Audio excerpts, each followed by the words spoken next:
Good evening to all those who are watching us tonight. This is Gatekeeper, brought to you by Shallow and Sons and Crunchy Butt Steak, and myself, the Cigar DM. Tonight, we're going to be talking about the game, as in RPG and things that go along with that, and how to make a very fractured community a little bit more whole. Now, there's people out there that think that games like this will lead to violence towards other people. If it does, they're not playing it How, right. I'm wanting to. I want to be the individual that asks, "Wait, why are we being accused of that? Who accused us? Who accused the community of tabletop RPGers that they are violent?" I want to know That, this. that is a very quick question. I assume it's the same parents that lost the argument on Mortal Kombat. But I could be wrong. So I will let Shadow come out and say what he wants to first. Then we will play the merry-go-round of question and answers. So here we go. Good evening, ladies and gentlemen. Welcome to Gatekeepers. I'm Shadow, and I've been invited to host tonight's discussion, and I'm really, really honored to bring this out to all of you.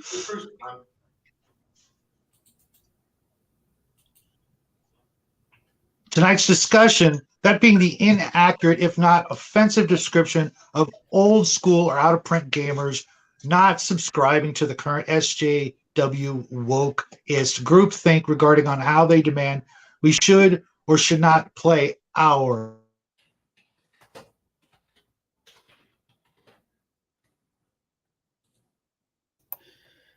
And he froze. Did he freeze? Yes, he did. I'm back. All right, here we go. I got it all out though. I hope. So we're talking. Bruce, you want to hit us up with the mission statement real quick? Well, the reason why me and another friend of mine created Gatekeepers because we wanted to be a vocal rebuttal to the current state of tabletop role-playing games. When we did this, we wanted individuals that were part of the community that had had some time doing this at the very least.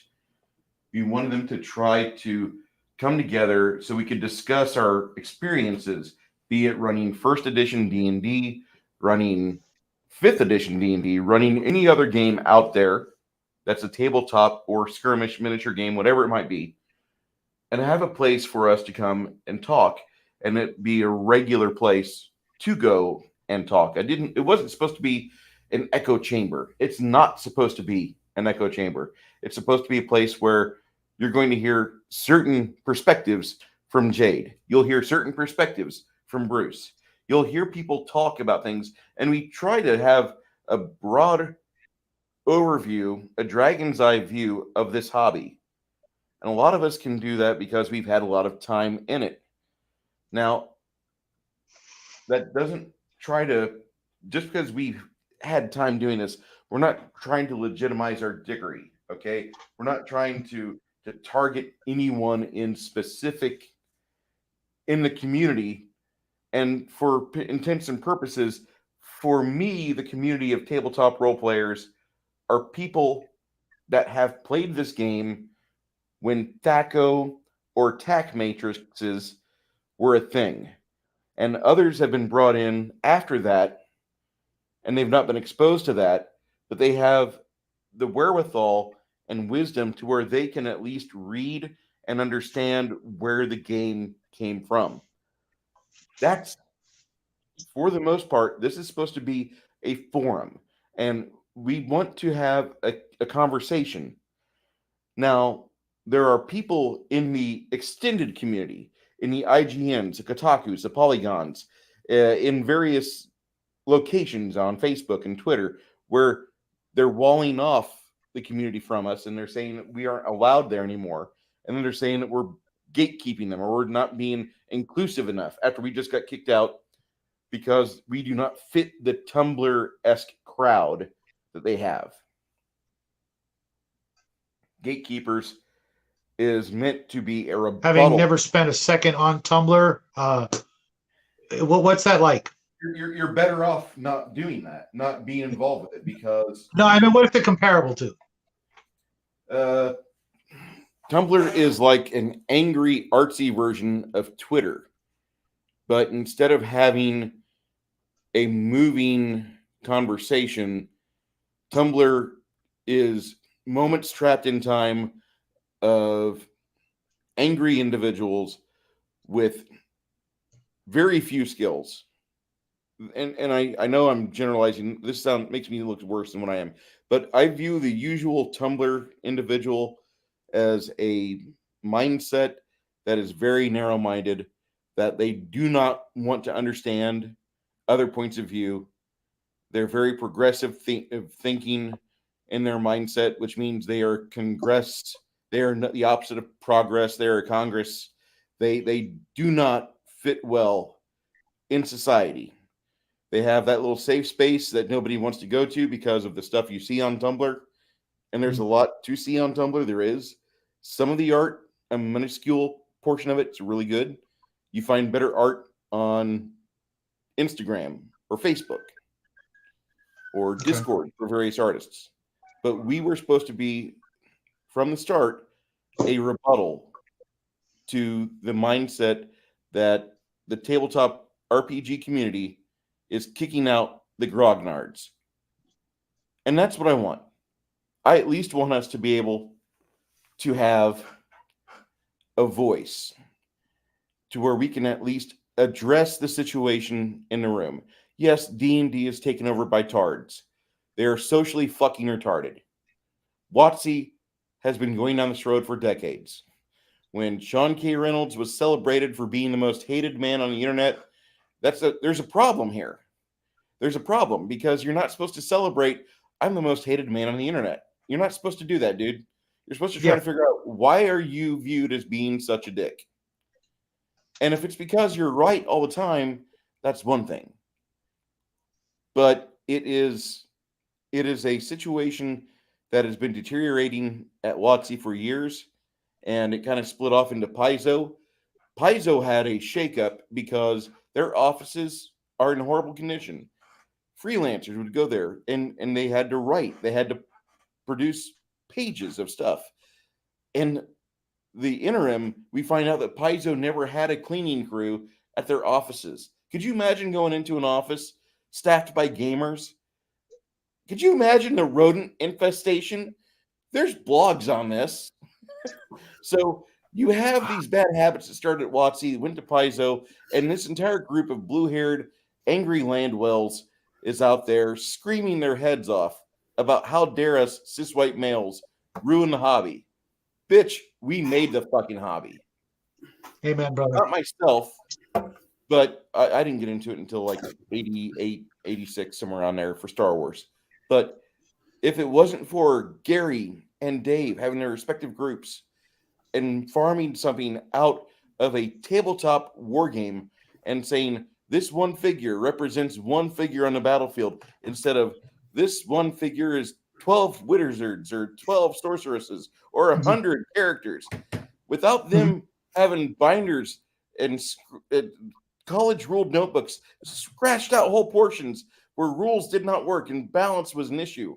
If it wasn't for these guys beating their heads against the wall to be the Steve Jobs of tabletop RPGs today, we wouldn't have this hobby. Somebody else might have made it. It wouldn't be where it's at now. And I'm thankful it was Gary and Dave that had the first groups, because without them, we might have a game where the schleps from DeviantArt had made a game, and instead of us killing goblins or slaying dragons, we'd be talking about our fucking problems and serving up drinks at Strixhaven.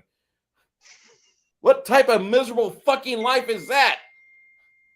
Yeah, I come from, I can't say the very first groups of people, but I'm only about 5, maybe 7 years after the founding fathers, if you will. I started 78, 79, and I got my start in a game hall, one of the first of its kind, at least in my neck of the woods. And I was 12, 14-year-old kids surrounded by 40-year-old men and women who had all of the hygiene issues you can imagine left over from the 60s, and stuck in a gaming hall for 8 to 16 hours a day because I couldn't tear myself away from it. And it has come so far, and yet fallen just as far in the last 20 years from where everybody loved it, except the moms and they say the satanic panickers. But if it wasn't for the woke group think that's trying to tear it down for reasons I'm still yet unclear on. I have my theories what they're really trying to do, because I don't think they really want to woke it up, so to speak. I think they really want to just absolutely eliminate it, kind of like companies like Disney and some of the big ABC groups are really just trying to program the next generation. I think they'd rather have us all in front of a screen than at a table rolling dice. Your thoughts? I kind of catch me right here in the middle of this. I have definition of mixed feelings. I have mixed feelings on this one, and I use this definition of mixed feelings as having your mother-in-law drive off the cliff with your new car. But that's just always been my definition of mixed feelings. But I don't mind. I don't mind Disney. I don't mind. I know that's going to be an argument right there in the spot. I But you don't know what I mind. mean about Disney. You know what I mean Yeah, about I get what you're saying about Disney. It's just I don't think it's big corporations, and I'm never going to say it's not. But it's also our schools. We're places that we send our kids. Every year, the list of banned books is getting bigger and bigger because the idea that a person has imagination or thinking for themselves is a scary thing. We don't want this in our children anymore. We want them to grow up and be another gear in the machine that's going to help somebody else stay rich. I disagree with this. I wholly disagree with this concept. So things like Dungeons and Dragons, Pathfinder, RPG in general, or LARPing, or Daggy here, take a drink. For those who drink, Thank you. I think these things. Anytime you have an environment where people are able to think for themselves and strategize what is the next best option for me and my friends, if it being RPG or if it is in real life, that's never a bad thing. I want people to be able to think for themselves. This is why I'm teaching my daughter the game, because there's life lessons in fucking rolling dice that will not be taught in school anymore. Yes, absolutely. I was reading uh, famous quotes by people, and I didn't write them down because a lot of them were really lengthy, and I don't like to write. But there, if you're ever in needing for inspiration, look up famous quotes about playing games. Life is a game, okay, and you can win, you can lose, or you can just refuse to play. Personally, I'm gonna keep playing until they take away my breathing privileges. The the current trend to dumb us down, I think, is really what most of everything that we're dealing with is all about. I I see it everywhere, and I've been seeing it for a while. And for a while, I wasn't paying attention. I'm not going to lie and say that I've been there for the whole time and all that horse shit. I I- I've had various other concerns throughout my life, and once I became a father, that's when it really hit me that they that they being the powers that be, you pick your poison when it comes to that. I don't think I don't think they have our best interest at heart. Let's put it that way. And like Connell said, they want cogs and they want profits, and I don't want to give them either.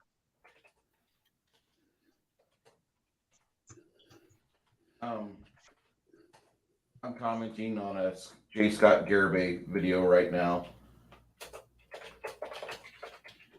Anyway, I don't care about the people that might want to wokeify everything, and I don't really care about the individuals that want to shut me down. I never have cared. I'm going to do what Bruce will do. That's the thing. In my 30s, I published a couple of books. In my 40s, I did some weird things in the oil field. In my 50s, I don't know what I'm going to do. Hopefully, I'll make it to my 50s. Hey, Shadzar. But there's I like what he says at 8:44. Just wait for WotC to create its own disinformation board headed by Garibay. I was the one that just told Garibay in his own fucking newest YouTube drop where it's like, this guy's a retard. Like, he's one voice. He's not the whole community. He can claim to be a Apache helicopter, but he's not. He's nothing more than one deranged lunatic filming himself driving in his car. And holy fuck, I thought I had a fat neck. Hey, multi-gunman, how you doing, buddy? I'm getting ready to paint this girl. Get her proper. I'm not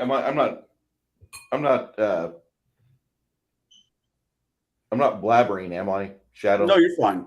Absolutely not. Absolutely not. Because the thing is that you have these schlups that are out there saying that the older folks, not that schlup I just talked about, he is claiming the older members of the community are violent. No, we're really not. But you don't speak for somebody else unless you have your permission.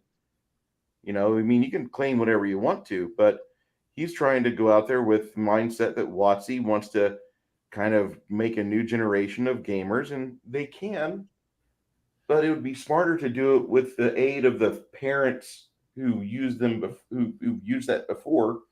And this is why we are gatekeepers. And J. Scott Garibay, he should be at home playing like an Infocom adventure, or he should be playing a Super Nintendo game with a Game Genie plugged in the back, because I have a feeling he gets his feelings hurt really badly, and he needs a cheat code. He needs a way to win, and he can't win in real life, so he gets on YouTube and he becomes a voice of authority because he's a schlup. I don't know why he's going to be a voice of authority. He's a schlup. Like, he thinks he's cool. He's not. He's like me. You can't be cool when you're like me, dude. Oh, fuck, that's my problem. Never mind. Yeah, I've just I years of therapy. I've saved you thousands of dollars. Congratulations, Guardian. Now go out and be fruitful and multiply. Yeah, we need more little cigar DMs out there. That's for sure. Now, I don't know about these other people because I never really paid them much mind, because no one's opinion, I'm not saying that opinion doesn't count. I will never say anybody's opinion doesn't count, because somewhere out there they might affect somebody in the positive sense. I doubt it, but they might. I held out help for that one. But there's a comment that was made in the chat, and I'll bring it up. And I disagree with this wholeheartedly. And it's nothing to do with the guy who said it. It's just I disagree with him, and I will show it.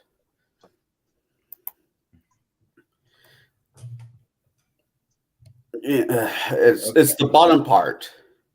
You say that shit like it has meaning and not some asshat comment to attack gamers. It isn't a common event, and mostly the older fat guys farting salami sandwiches will stink in a sweaty game room. I'm kind of a hefty man, and I will say that whenever it's time for me to have a rear end rumble come out and stink up a game room, you people better have like an alternative place to locate yourself for about 5 or 6 minutes while it dissipates. And the thing is that you have the schleps like Garibay out there claiming that the rest of us are bad, and he doesn't want to share the table with us because he's running the finest game from the finest game company of all time. He doesn't understand that you can hold the name, you can hold the trademark, but if your product is ass because the people that play it and shove it down other people's throats don't have the ability to have nuance and long conversations as to why others might want to play that game or play something else, it goes away. And in Connell, Chad, our first things that he says, Connell, opinions shouldn't matter. Nobody should be affecting any table that's not their own. The problem is they think every table is theirs to dictate. And the thing is that that's correct, because no Mhm. matter what Paizo, like when Paizo first took over the D&D mantle spot, or they were getting ready to with their first adventure path, their first part of the adventure details Sandpoint, and there's a little bit of history that they show you, and they talk about the female paladin, and like the entire screaming woke left on the Paizo forums was like just trembling with glee because the gay, lesbian, ugly ass half orc paladin chick had a girlfriend in Sandpoint, and they were like, "Oh my god, this is so great! We're gonna be represented!" Ah, you know what? Like 90% of the Paizo tables ran. They ran a game where they omitted that information, and 90% of the tables, no matter what you do with Strixhaven, most gamers that look at that book are like, I need some more combat in here. I need some more things to give my players to sink their teeth into, and they're going to run their own game. They're going to look at the bones that they get with their Strixhaven book, and they're like, this would be a nice place for them to go relax and such. But I really need them to kill some orcs and goblins. Oh my god, you're killing orcs? Yes, with wild aplomb, baby. I'm going to murder the shit out of some greenskins, and I'm going to have a lot of like nickel and dime XP to get level 2. And I'm not going to have a worry in the world about it. In fact, I might even throw some kobolds in there and make a diverse killing environment, because god damn it, I need some traps to hurt my rogues. I need that opportunity. And so you have the game masters in this hobby that run the tables. And if the game masters aren't on board with your board of propaganda on your Twitter or Facebook page or your Discords, if they don't give a shit about your woke bullshit product, and they just bought it because they need maps, they need a few NPCs to throw at the players so they can have interactions. Oh, who's the person who makes swords? Oh, that's Tom, the sword maker. Okay, well, I'll go to Tom, the sword maker. Oh, that's great. Have yourself a frappe while you're at it. Oh, cool. Thanks, man. And they go off, and they're like, this world kind of sucks. Maybe we should add some real shit to it. Like, I don't know, maybe a dwarf who hates elves or something. Maybe some old nuanced things that you used to have real writers write about. Okay, that's cool. Let's do it. And that's what will happen. They'll eventually mitigate these games to where the games will be fun again, because otherwise, if they don't, their table goes away. It's bad enough these kids have only an average game length of 6 episodes in a campaign before the table changes. Half the Oh yeah. group leaves, half of them stay, and like, well, maybe next time will be better. What are we going to play? Let's play Strixhaven. There is a campaign underneath all of it. Okay, well, when you can get the campaign, because like there might be a campaign there, make sure you don't run the parts that suck. And I that's going to be subjective to every table. Go ahead. I said I got a buddy who's running it for 12 to 13, 12 teenagers, young adults. I'm not young adults. They're not even young adults. Not They're, even near adulthood yet. yeah, young teenagers. You're 13 years old. Your body's not even done growing through its first spurt yet. Well, Yeah. I get what you're saying, but young teenagers, and he's like, I like what this has to say for young teenagers about team building and everything else. I'm like, that's fine. I won't run it for adults. There's a time and a place for everything, and this also includes our gaming. Not every story is meant for everybody. Yep. Absolutely. I think people like us, especially people that are actually a little bit older than myself, are trying to be, swept under the rug to keep from what they probably view as infecting people with dangerous ideas of freedom, liberty, and the pursuit of heroic action and deeds. That's why we're here. We want to be like that. We want to be the characters, even if just for a little while that we're playing. We want to have those adventures. We don't. Any one of us can go to the local freaking Starbucks, get that frappe, and babble about inconsequential bullshit till our tongues fall out. Nobody cares about that except the people getting tips at Starbucks. And I haven't been in a Starbucks in decades. You're not No, missing much. When I went to the Starbucks last, the coffee was good, but never mind.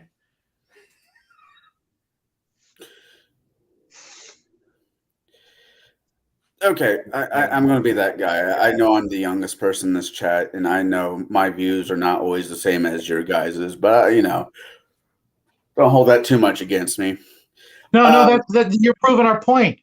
We want everybody to get along, so to right. speak. We Or, want we or want we want to also be able to disagree with one another.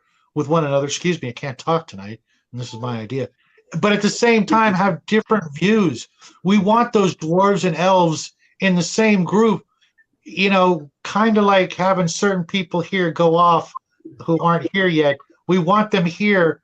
We love them to death, but we want to hear what they say. But at the same time, we want to also sometimes disagree because that's our personal opinion.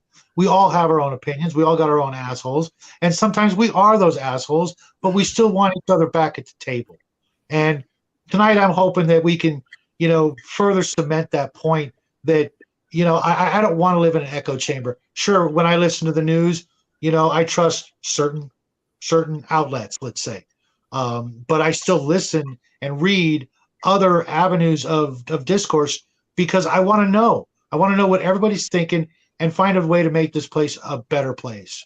and Maybe I that's just agree. the paladin and me talking, but I think it's a possibility. Maybe not in my lifetime, but you got to start somewhere.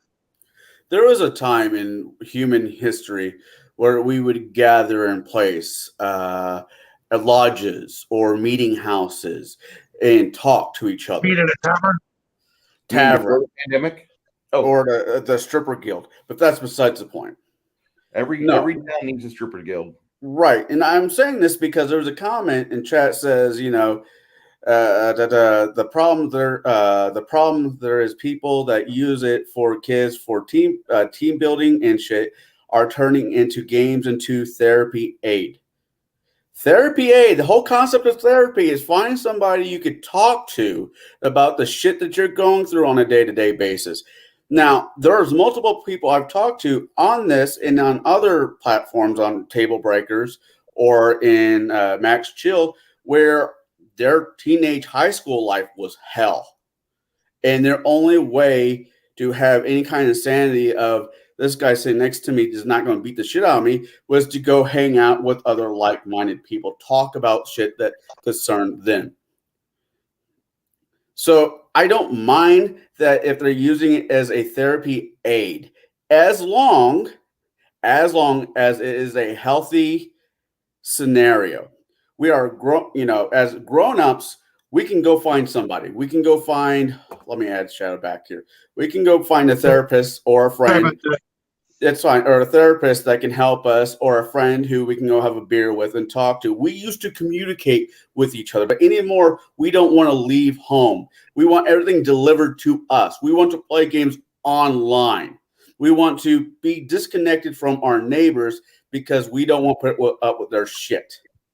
And I that worries me because more and more of that goes on, the disconnect will happen in games like D&D and other campaign based settings where it takes teamwork to get done will become something that does not exist because we do not know how to deal with each other. So if the game becomes somewhat of a therapy session for younger kids to learn how to talk about what's going on in their life, I'm okay with that.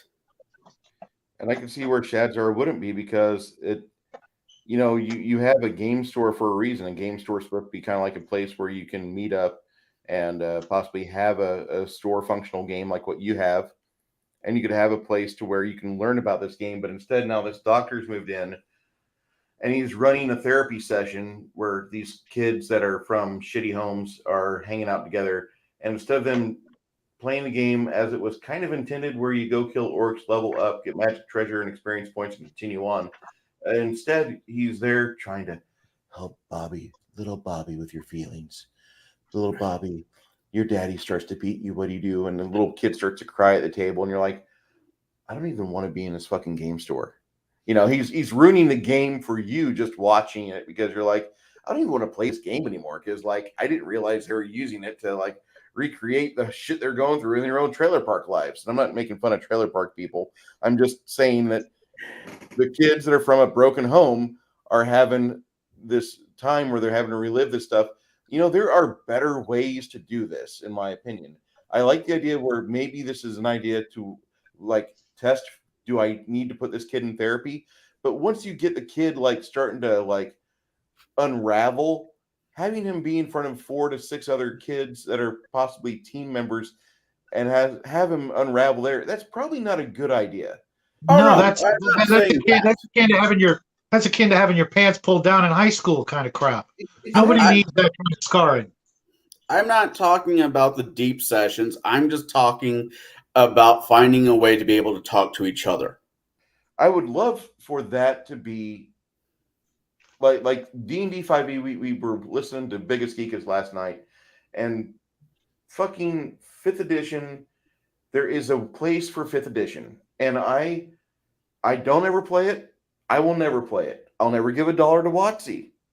But you know what?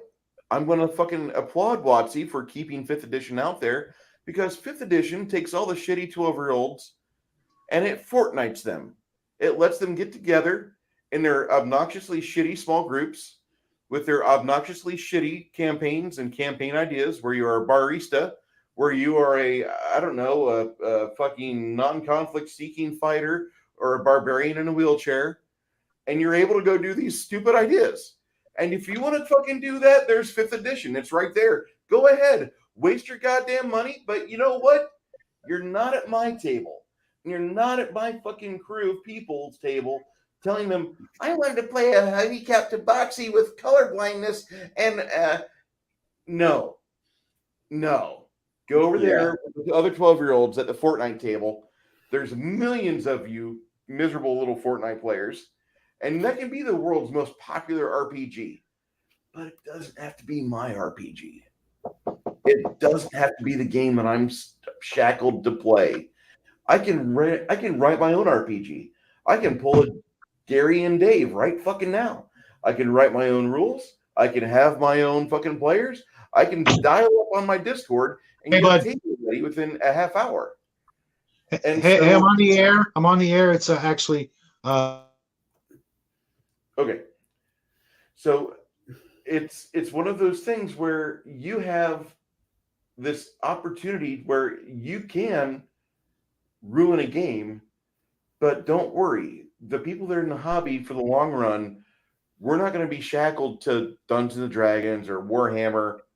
We don't have to be stuck with the big corp RPGs. There's an entire realm of good RPGs out there that don't have crappy campaign ideas. And it's up to you if you're going to host a game and referee it, dungeon master it, game master it, story tell it, whatever you may do. It's up to you to utilize it. And even if you're going to run fifth edition, you have to put it out there when you're recruiting your party. This is a table for adults. If you're going to play Fortnite, you can play at somebody else's table. No, and but you know I what? agree with You know what? You know what? There is still a small glimmer of hope. Some of those people playing ways and games and styles that we're not thrilled with, to say the least. You know, there is a chance that some of those youngsters are going to come over to our side, for lack of a better way to put it. I And I want to keep that door open. You know, my son's a perfect example. He played Fortnite for a while. He got out of that phase. Now he does a lot of different things. You know, in a couple short years, he's going to be probably in the Air Force. You know, putting his life on the line for old farts like us. And you know, I'm hoping that some microscopic part of his desire to do that came from the things that I've taught him. And if we can again extend that olive branch to anybody who wants to grab and pull their asses out of that morass that they're sinking into, maybe maybe we can turn some of this around, because we were talking a moment ago about the supposed violent nature of old guys like us. They don't. that They can accuse us of whatever they want to. Well, it's not the accusations. I think it's the fear of the potential, just like with certain political issues that were going on a while ago. they, I believe that being the powers that want to be, are afraid of our potential and our ability to instruct and teach youngsters dangerous ideas about dangerous freedom and dangerous liberty and all the things they're trying to squash like a bug at every single opportunity, at any cost. The corporations that are willing to bite the bullet now and take the loss for playing the long game, and in the hopes that when we're all gone, they'll be fully in control of all the youngsters. We need to do everything we can to keep those ideals alive. And I think this is one avenue that they fear that those ideas can sprout up, if it were, as it were, I should say, that playing these kinds of games instill those critical thinking skills and those abilities to adapt and conquer any situation. We were the kings of that in human society, in all the history of mankind. People like us have developed our brains to the highest level. Every one of you guys that I've met recently has shown me that you guys are all the cream of the crop when it comes to outside the box thinkers. Maybe not all of you are Steve Jobs, and thank God for that, but you guys all have some incredible adaptability and understanding of what's really important. And this silly game that we play has made all of that possible. And I think that's what they're really afraid of, is our ability to think outside those boxes and not get boxed into what they want. Every one of us, even though we have different opinions, we're all out there trying to do something. When we play these games, we could play a host of other games. We could play literally millions of other games, and I don't mean like role-playing games or tabletop games. We could be playing video games and sports and all kinds of things where we're pretty much told what to do. This is how you win, and this is all that matters. This particular style of gaming, including, of course, war games, teach you things that none of those other games teach you. They teach you this is all you have, and this is all you can work with. But the games we play teach you can work with anything, and you can make any situation that would have otherwise been a bad situation. You can turn it around and turn it into a win. I think I think it's funny. This goes back to 3.5 days and probably before. I always heard this rumor, and I'm sure it's one of those urban legends that we all hear about, but it involves gaming. That if you buy more than one or two gaming books, D&D or Rifts, or pick your RPG of choice, that trains your mind on how to do a combat scenario. The FBI will build a folder on you with all the books that you buy. It's what was that Mel Gibson and Julia Roberts movie back in the day? Conspiracy Theory. It's on that same line of that bullshit. But as time goes by, between Google, Facebook, and everything in between, I'm sure that there's people out there that if they want to build a file on our personality, it's out there. But the fact that this was being said back in the early 2000s, before the woke was actually a thing, it makes you. Woke might have been a thing, but it was at its baby. I mean, it was nowhere near what it is today. Mm-hmm. Fair enough. And this game was meant to bring people together, not to divide us. I mean, it's rolling plastic pieces on the table and bullshitting with your friends. I don't understand why people think that this game will lead to horrible decision making, like violence. You know what violence is? Violence is not being able to talk to people, not being able to have a common ground with anybody, even if you don't like them. I've been considered a violent person most of my life. I think it's funny because I don't think I am, but maybe I'm wrong. D&D, Pathfinder, whatever game I'm playing, I don't have the urge to punch the guy. Well, normally I don't have the urge to punch the guy across the table from me. Not to say I haven't had other people have the urge to punch me. Sorry. I'm so sorry. I'm remembering a stream from years ago. Sorry there, Connell. Yeah, am I being honest about it? Yes. Was I being Yeah. an ass? Oh, yes. Yeah, you were being a supreme ass, but that's fine. You made somebody just. We were about 100 pounds of dead weight sitting at the table. I just cut out the dead weight. Yeah. It's a few hundred pounds of dead weight, but yeah. I mean, Go ahead.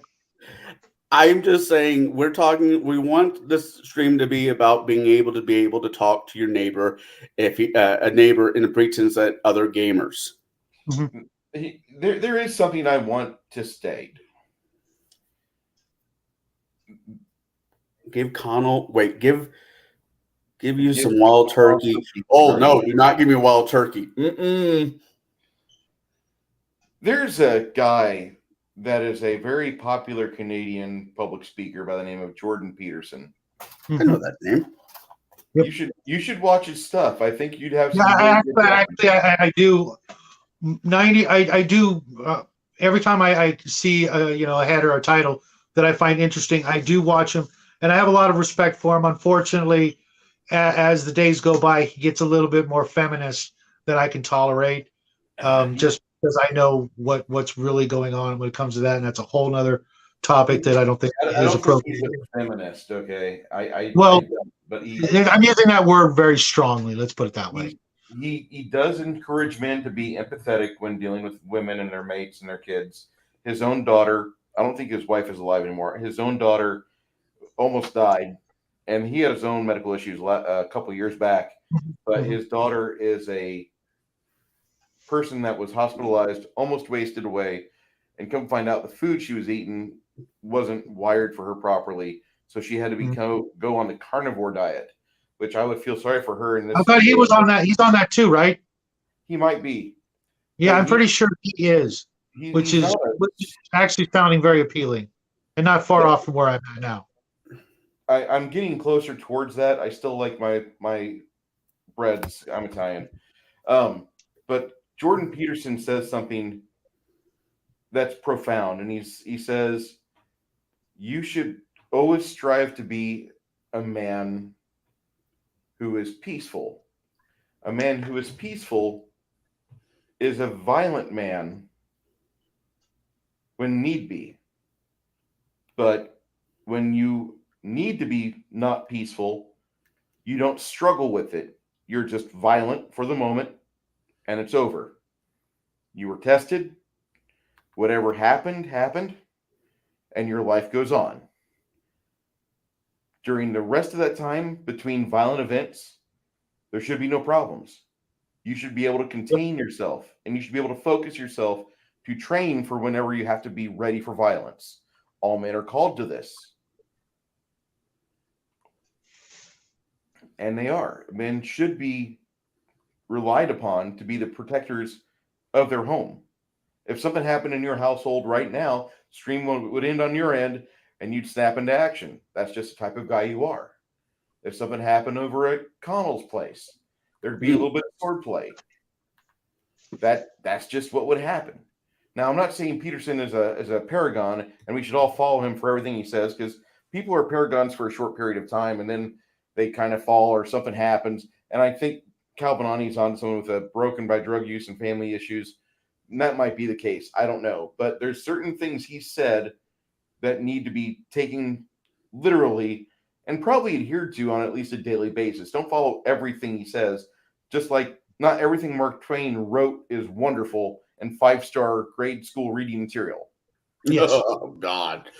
But the two books that he wrote that are for kids, Huck Finn and Tom Sawyer, should be discovered by children and read by children and read as you grow up too, because you can get some things out of those books as an adult you wouldn't get out of being a child.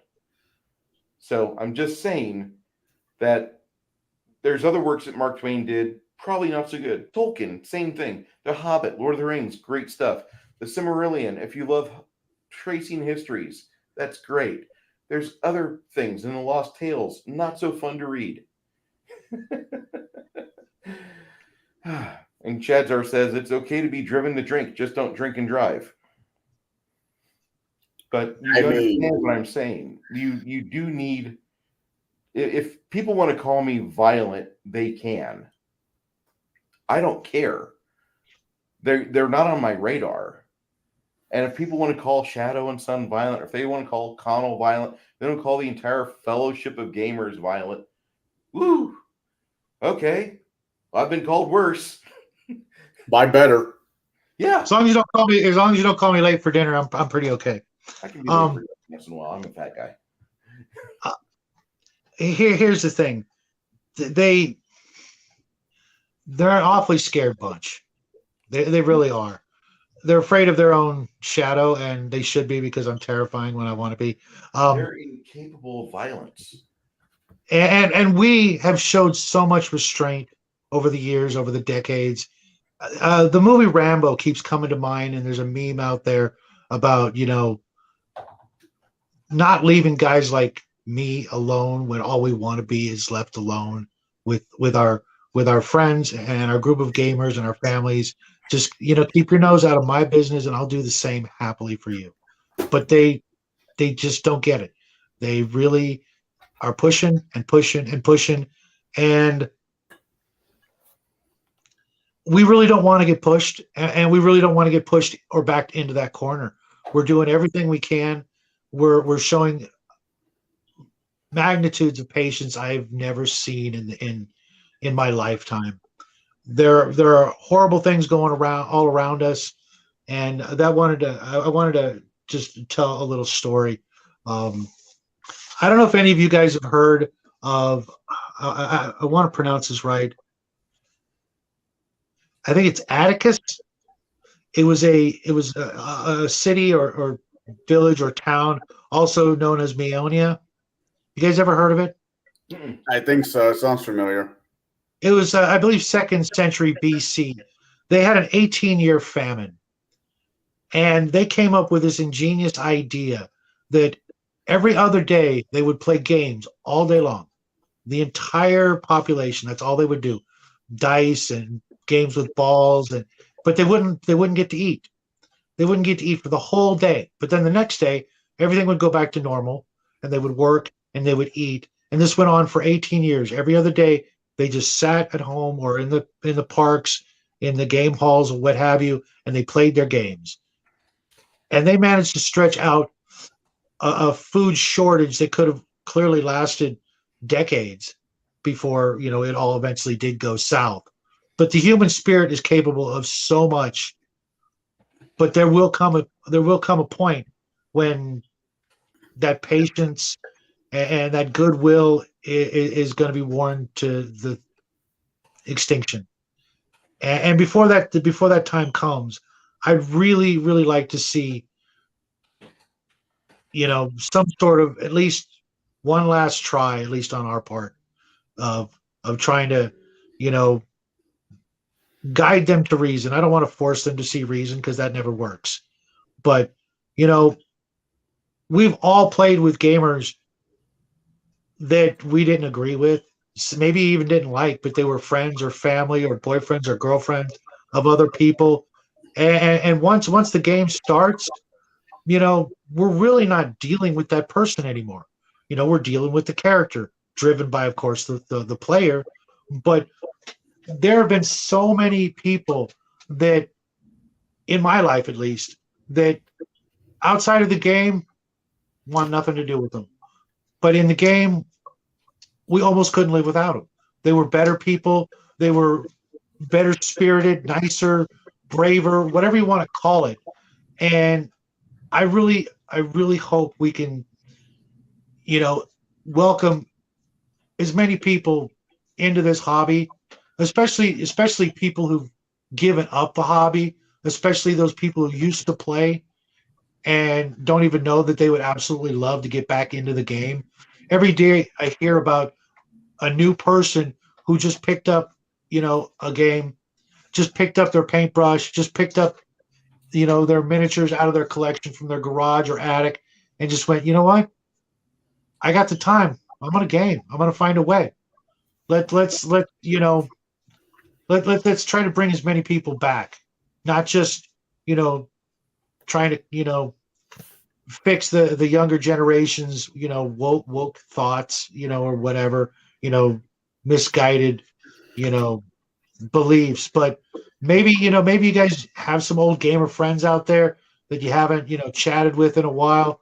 Maybe extend that olive branch out to those guys as well.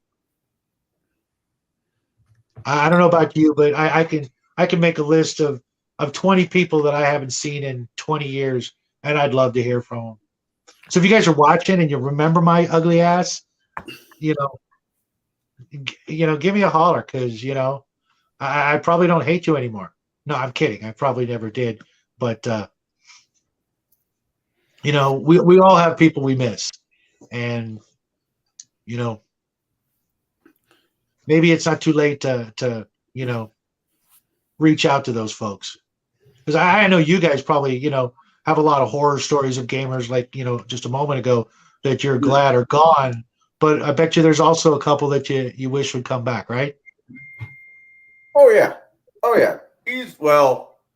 Actually, I still game with most of the people I used to enjoy gaming with, so I get why I understand what you're saying.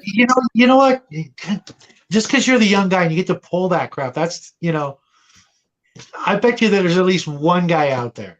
Oh yeah, Bruce girl. knows them. Some of my favorite gamers have actually been girls, so I don't ever want people to think, just because I'm, spouting, certain things doesn't mean that I won't happily welcome, just about anybody who wants to play to my table.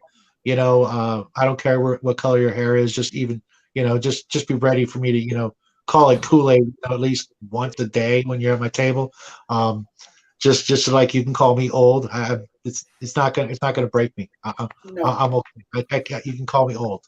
It's kind of funny you say Kool-Aid, because my daughter just dyed her hair using Kool-Aid the other day. Hey, you know what? Back in the 80s, when I was a youngster, if a girl had the Kool-Aid hair, then that was the girl I was chasing. Okay, but now here we are in the 2020s. It doesn't have the same exact meaning. Maybe it does, and I'm just old. But it's just, if you're gonna do that,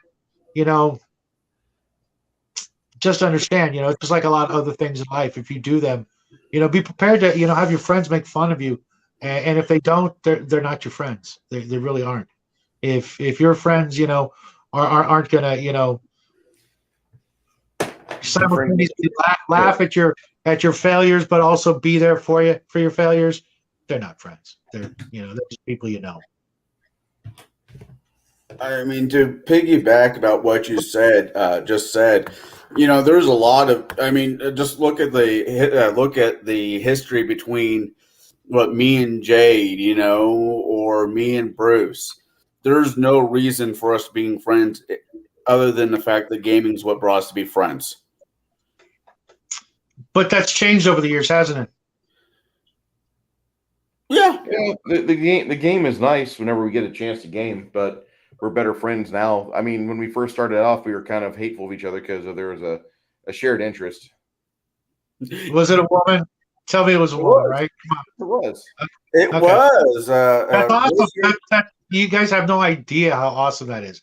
I can count on all my fingers and toes how many friends aren't friends because some woman or some guy was involved and it didn't go their way, therefore they hit the highway.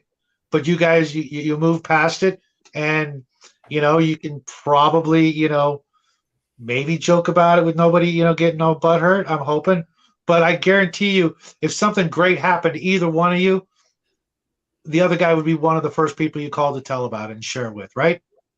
Yeah. And if one of your friends won the lottery, you'd be happy as hell for them, not just because they're going to be buying you drinks. Yeah, no, Yeah, no. if I It's won the like, lottery, some people's lives would have some significantly different events by the end of the week. I'll just say that. Like Mhm, mhm. they know who they are, but like you take care of your people if you get a chance to. oh Mhm. yeah, no, But maybe it is a little bit of a maturity issue that we're having to deal with because we all know people who never grew up in certain areas of development, and certain people sometimes they just don't fill out that box of growth. They're always stunted, maybe for whatever reason. I'm sure I'm guilty of at least one column not being full where it should be. But the more I think about it, the more it seems like that's part of the root of the problem. Is maybe they were, I'm not going to say they weren't loved enough. Maybe they're loved too much. Maybe they were bullied. Maybe they weren't bullied. maybe Maybe they got the wrong kind of loving. but yeah, I didn't want to even go anywhere near there. But yeah, absolutely. Maybe they didn't get that Red Ryder wagon they wanted, for their, you know, fourth Christmas or any number of a million different possibilities. But I, we're all pretty mature, despite the fact that you know we're talking about playing games that aren't making us money, that aren't making us famous, that aren't making us, you know, anything but happy. Well, I am playing a game that is making me money, but that's besides the point. So, but Okay, I understand what you're saying. right. Are you paying all your bills with it? No, but I've been able to pay one of my bigger bills with it. Okay, awesome. That's better than I did when I was a paid dungeon master. I got mostly free stuff and a place to hang my hat when I didn't want to be at home, and that was one of the greatest experiences of my life. And every day I thank Bob Dreyer for letting me hang out at his store. And it's too late to thank him in person because if he's alive, he's a lich. But he was a great guy.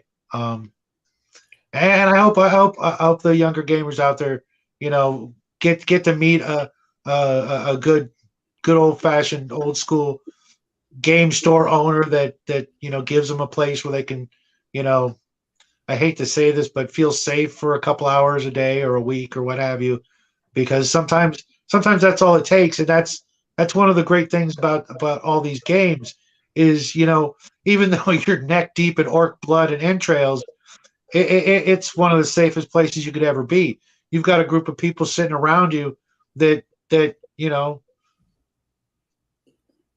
in the game instance at least would take an arrow for you. Maybe not a real bullet, but depending on the game, I suppose. They're you're building a teamwork of friends. A Goonies style squad of people you can hopefully grow old with. That hopefully will have your back. Maybe 20, 30 years from now, a lot of these people will have matured and grown up in all those empty box categories and be more like us, or at least better people than they're maybe we perceive them as. I really hope for the best for all of them, but you know that's only going to go so far.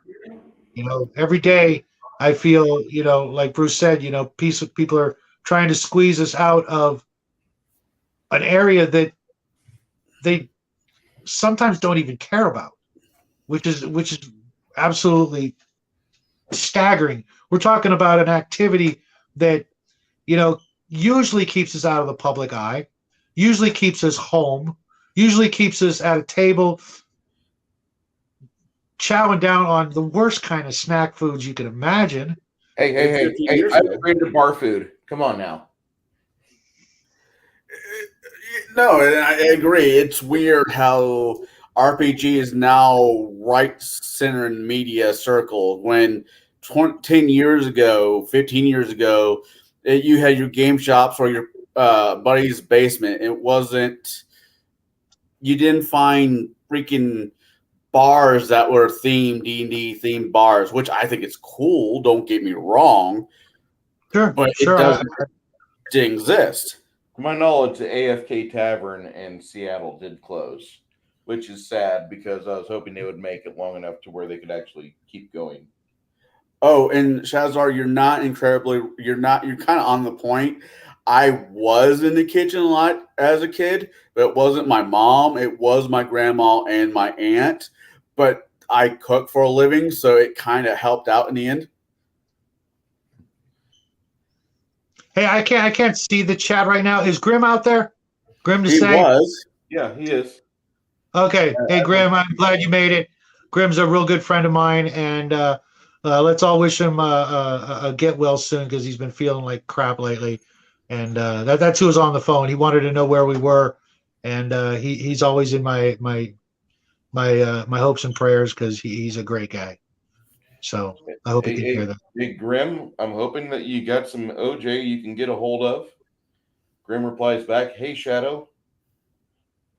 And he's Hey, like, bud. "I'm old. There are D&D bars? Wow." Thank you. I know that if there was ever something that would tempt me to have another drink of alcohol, damn, there's only two things I can think of. I don't know where it was, but I do know there is a D&D theme bar out there. I've heard of it. I've never been there because I live in the area that the closest we have to a functioning bar is where all the farmers go or the cat people go after their shift because this area is dried out for the most part. Do they have anything like medieval times out there where you guys live? In Dallas. Up in Chicago, I think is the closest one. Oh, so they are pretty spread out then. You guys ever been? No, I plan on going, but I haven't been there yet. I know some of the people that work there because they are at the TRF, the Texas Renaissance Festival, which is the biggest festival for Renaissance stuff in the state. But like we only see them maybe once a year, and I haven't been over there a whole lot. The TRF is really commercialized. The better one is like Sherwood Forest over by San Marcos. When I was living up in Chicago, when I was younger and my knee didn't blow out, I've always been good with horses. So I put an application in not to do the jousting, but just work with the horses. But no, I've actually never sat down and ate at one. But, I tried to work at one once. Yeah, well, if you ever go, keep a small prayer in your heart for those guys that are actually on the horses. Those helmets they wear this is the last time I went, the equivalent of a latex mask you buy for Halloween. Yeah, they are absolute. They wouldn't stop, a paper clip, let alone those break apart lances. And now, not too far from you in Fort Collins, Colorado, there's a place called Dungeons and Drafts. And it's a new bar just for geeks as of last February, Valentine's Day of 21. And the Kickstarter page, they had noisy sports bars and venues without readily accessible polyhedral dice to have a drink with friends. So they made a bar for Dungeons and Dragons players. Okay, while we're on the subject of food, which I didn't expect to be on, because we will get back to what we were talking about. But what's your go-to snack at the table? Pizza. Depends on whose house I'm at. Ideally. If I'm sharing with a group of people, yeah, pizza's a good standby. If it's just like a small group of people I really, really enjoy, I will go buy like high-end cured meat and cheese and stuff like that. But it just really depends on whose house I'm at. Mainly when I'm gaming on this coming Saturday for Bruce's campaign, my snack of choice will be a cigar and beer and whatever else I have in the house. Cool. For me, it's potato chips and dip. Ever since I was a little kid, I don't know where I discovered that, but my parents were like, yeah, well, what Hollywood parties did we take you to? Do you learn this crap? Because my parents went to a lot of Hollywood parties back in the day. But I don't know where I learned it. But oh my god, I can eat a whole bag of chips and a whole tub of dip, and God help you if you get in my way. I don't share. No, It's yeah, my of course not. grandparents. When I was living with my grandparents, they had house parties, or whenever I was over at my aunt, and she had house parties. Now my aunt, what is by no means that she could be a chef, but she is a very gourmet personality, a gourmet cook. So when I do the cheeses and the bread and the cheeses and whatnot, it's mainly because of her. Realistically, because those parties I went to with her were some of the better times, and so I just Okay, kind of okay, what happened? That was weird. cut out for a second. But that's why I do that. But if I'm gaming over at somebody's house, and we're not doing a potluck. It's pizza. I prefer potlucks when I'm gaming over at people's houses personally. Pizza was actually my very first word as a kid. It's in my baby book, and I found that, and I'm like, okay, that's cool, but hey, wait a minute. How much pizza were you giving me when I was a kid? You know, like 1 year old. That's my first freaking word. Not mom, not dad. Here, just shove some pizza in the kid's mouth. I'll tell you that as a child, my first meal that I remember is pizza because I was in Georgia at the age of 2 or 3, and we were at this place called Pizza Caesars. I've talked about it on screen before, but I played my first pinball there, and I had my first piece of pizza there, and I met my uncle and my aunt there, and then after that, whenever my dad had a chance to learn how to be a pizzolo, when I was probably 12 years of age, he started showing us that he could do pizza, and he showed us that, and that's just one of those things. That's what my dad did. Now, while we were living in Georgia, my dad was invited by Pizza Caesar, and I think his last name was Renazzo. He's he offered my dad a spot. He's like, I could teach you how to do this, and you could get your own store. Now later, about a few months later, we had to move up to Illinois because things happened, and my dad wanted to be closer to his family. But when I found out I could have been raised in Tennessee, in the mountains of Tennessee or northern Georgia, and my dad could have been a pizza restaurant owner, changing my entire life, mind you, I got a little upset. I'm like, what? You brought us Yeah, back to Illinois? We could have been in Tennessee. Now, not to blow up Bruce's ego too much, but Bruce does make a pretty damn good pizza. I've had his food before. Yeah, it's all right. write that recipe down. I make a pretty crappy pizza, but as a kid, when I was in middle school through high school, I would run home during lunch hour to go home and make two frozen crappy, the absolute worst pizzas you've ever had, in my toaster oven, and run back to school eating them every day for 6 years.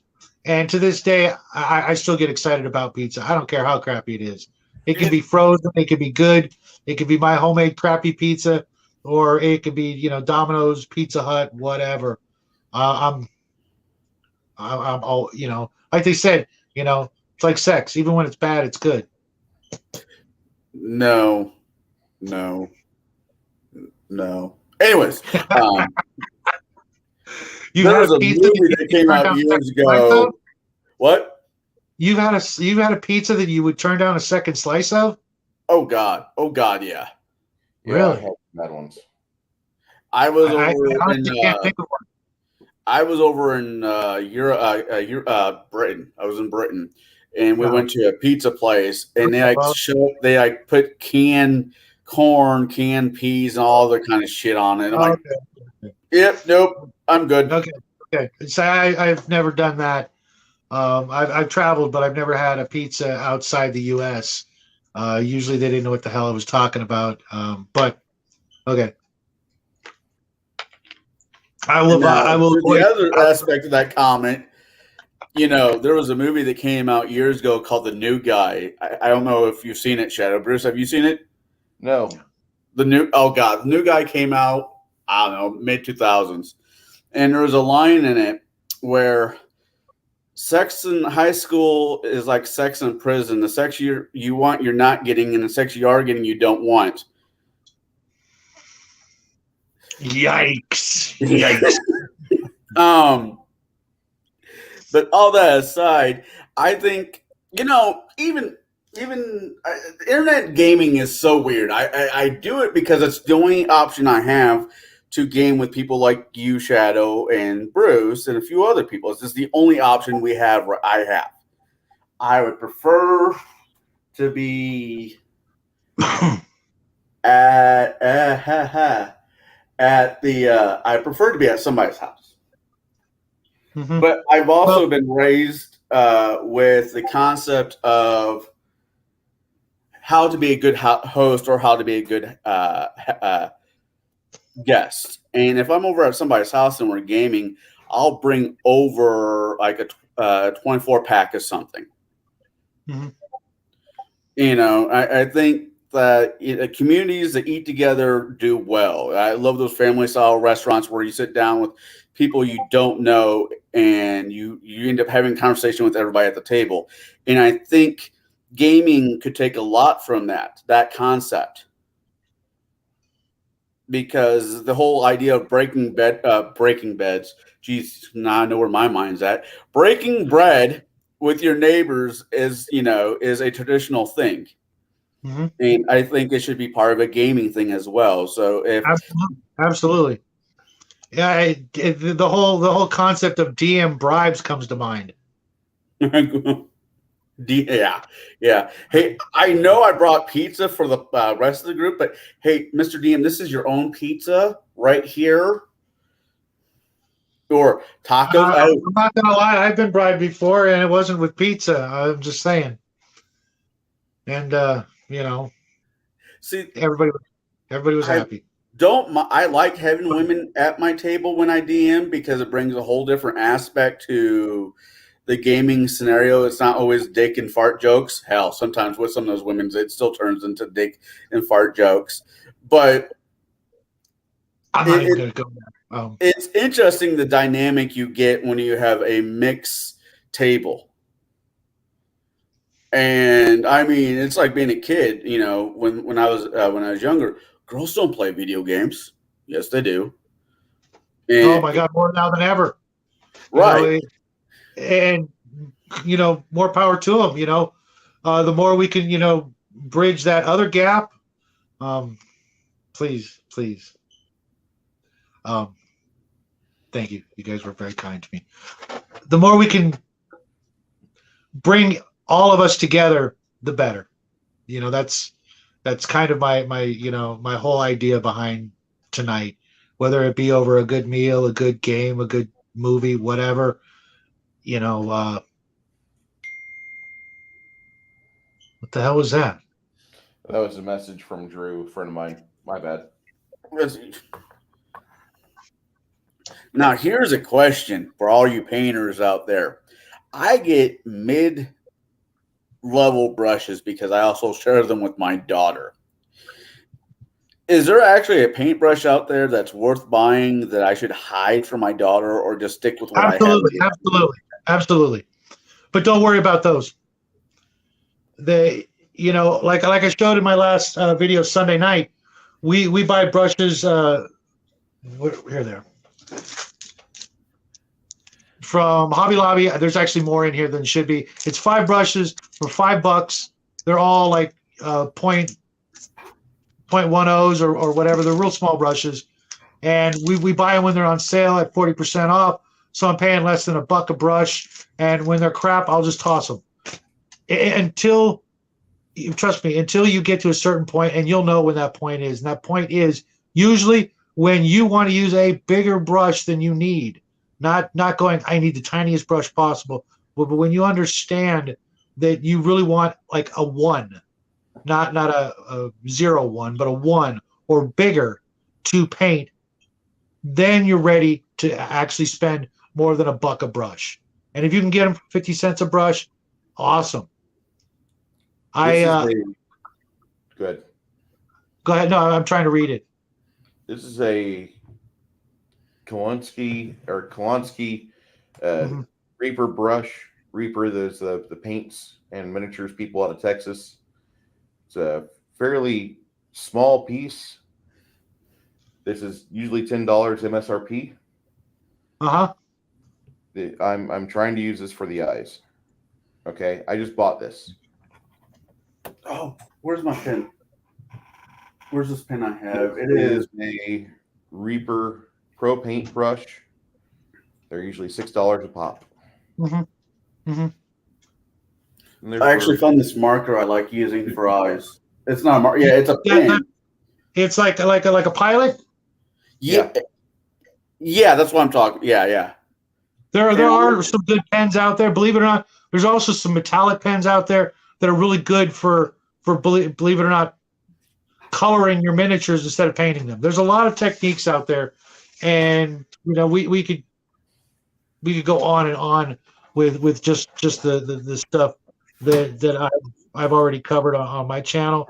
But don't sweat the expensive brushes until you know why you're getting the expensive brushes, because you've come to that realization on your own, whether it be by watching other people's videos or realizing that the brush you're using needs a quality that it doesn't already have, because you're going to go through thousands and thousands of paintbrushes, I hope, in your yeah. lifetime. Well, And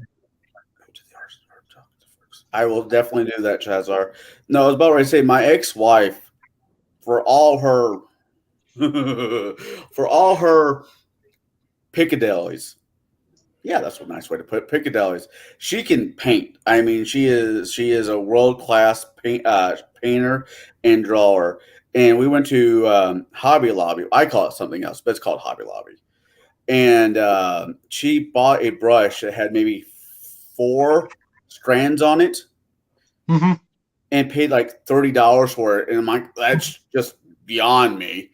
But she knew what she was doing, and I didn't argue with her because she knew how to paint. And well, most things that I paint looks like it came out of the retard monkey factory. I've seen your stuff. Don't sell yourself short. That's a great way to get worse at painting. When because like I was saying a while ago, when you're painting a miniature, you get to a point where it looks like crap. You're actually on the road to success. When you're painting a miniature and you look at it like, oh my god, this looks like shit. Push past that, just like with working out, lifting weights, and a lot of other things in life. When you push past a certain point, that's when you really actually start to get better, and and you will be amazed at how you can turn what you think is a crappy paint miniature into one of your favorite miniatures. And of like this course, you never. right here. I'm going to show off this fig. I've been painting on this figure for like 3 nights. How do I? Click on. There we go. I've been working on this figure, and this is like one of the worst figures I've ever painted because the detail on it is absolute ass, I think. It's a WizKids figure. I think I've seen that one before. I've bought a ton of these WizKids figures when I first came out, and I thought, oh, this is kind of cool. You get 2 for $5. And then That's I not get too home, shabby, dude. I start painting on them, and I'm like, this thing sucks. Like there's a distinct difference in the feel from those figures to the new Reaper Bones sets. Okay, this is the Yeah, new. the bones black are like night and day, not just because of the color, but they're like Yeah, night and day in when it comes to quality. like I'll probably never buy another white bones miniature if I can avoid it. there's a White Bones mini, and it's not bad. It actually has good detailing on it, but I still hate White Bones minis. I really do. I'm only buying Bones Black and the Reaper metals because fucking hate everything else. I really do. I just can't stand WizKids figs because their detail is shit, and they support Black Lives Matter. So right there, they don't want my business. Thank you very Yeah, much. yeah, yeah. I'm trying to do my best to agree. Unfortunately, there's a few miniatures from WizKids that I'm gonna still get, just because there isn't another miniature on the market. I But under, well, hold on. Before you do that, before you say that, get on Instagram. I Oh, know. that's sexy. Have your son get you on Instagram because this is a WizKids fig. Okay, I've been working on it here and there a little bit. Grim, the company is called WizKids, and they have a partnership with Paizo and Wizards of the Coast. But get on Instagram, and there's companies like Loot Studios, and there's a bunch of other companies that if you have a resin printer or if you have the ability to receive STL files and you have the ability to print them somewhere, like there's a game store here called the Painted Meeple or Printed Meeple. You can go there and pay them the money, and they'll print out the figure that you just have the STL files for. oh, geez, Was it God, Hero Lab? Not Hero Lab. I gotta get my 3D printer up and running. I've got a What's that website? What's that site, Bruce? Not Hero Lab. Hero Forge? Hero Forge. Yeah, yeah. I Those are kind of get spendy though. they're a pretty penny, but I've yet to see a fig that they've done that one of my buddies has that looks like shit. Well, right now, as much as everybody doesn't like Reaper because they're Texas based, I like Reaper. They haven't come out and said oil bad, BLM for everybody. So I'm going to give I'm right there with you, Bruce. Hey, what about Bronze Age? You picked it for the with you? I haven't ordered any figs because I've got this desk to paint. Once I Gotcha.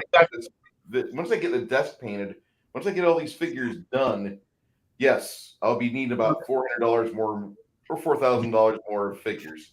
I kind of Gotcha. Yeah, I need to make an order too. So I'm just giving you a hard time. I don't like doing this, but I'll kind of show off what I've been doing. Hold on, let me since we're still talking about this stuff. My friend who has a 3D printer painted me out. Hold on, there's a camera there, Hoss. Baba Yaga's dancing hut, and this is the cabin. And it was a 3D print off of Thingiverse or whatever it's called. Then there's a hole right here that you can stick a light into it. So if you set it up correctly, you can put. It looks like the cabin has somebody in it. That's cool. Now he's the same person who also printed. I just use a key light myself, but okay.